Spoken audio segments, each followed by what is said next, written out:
Mga kapatid, merong isang malapit na tao sa akin na malapit siya sa puso ko pero hindi siya gano'n ka-open sa akin. And then one time, napahapyawan lang namin na alam kong may issues siya. Ramdam ko.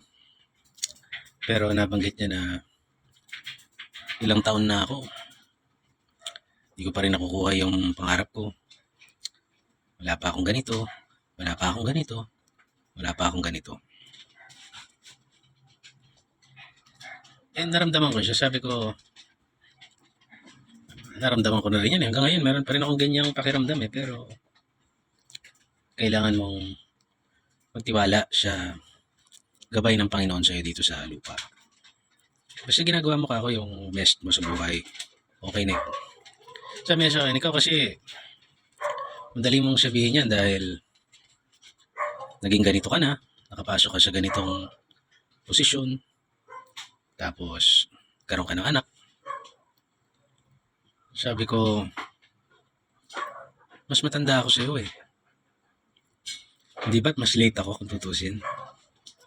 So, sino ba magsasabing late tayo sa buhay? Kanino standard ba yung late na yan? Standard ng iba? Ang pakialam natin sa kanila. Paulit-ulit kong sinasabi na may kanya-kanya tayong yapak sa mundo. Ako marami pa akong pangarap. Hindi mo alam kung makukuha mo pa o hindi. Pero, para makamove on ka kasi sa buhay, number one, naging accountable ka sa pagkakamali mo. Pero at the same time, you learn to forgive yourself. Sa Biblia nakalagay, patawarin mo yung kapwa mo. Kung paano mong ganun ka rin patatawarin ng Panginoon. Pero for our mental health, patawarin mo rin yung sarili mo. Kasi sarili mo yan eh. Nagkakamali ka talaga. At may mga hindi ka talaga magagawa. And you should accept that. Ikalawa, bitawan mo na yung mga nagpapabigat sa'yo. Bitawan mo na yun. Tanggapin mo yung kung ano yung mga bagay na hindi mo na mababago. At baguhin mo yung kaya mong baguhin. So, naging accountable ka, you forgave yourself, you accept.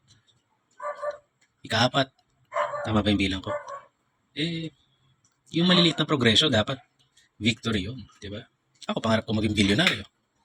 Hindi ko alam kung paano, pero yung makaipon ako ng konti, may natira doon sa sinuweldo ko. Progress yun. Magiging billion ba yan someday? Kung gano'n lang ng gano'n ang kikitain ko, malayo. Kahit milyon, malabo. Pero, pwede. Bawat progress, yun yung pahalagahan mo yung journey. Yung paglalakbay mo.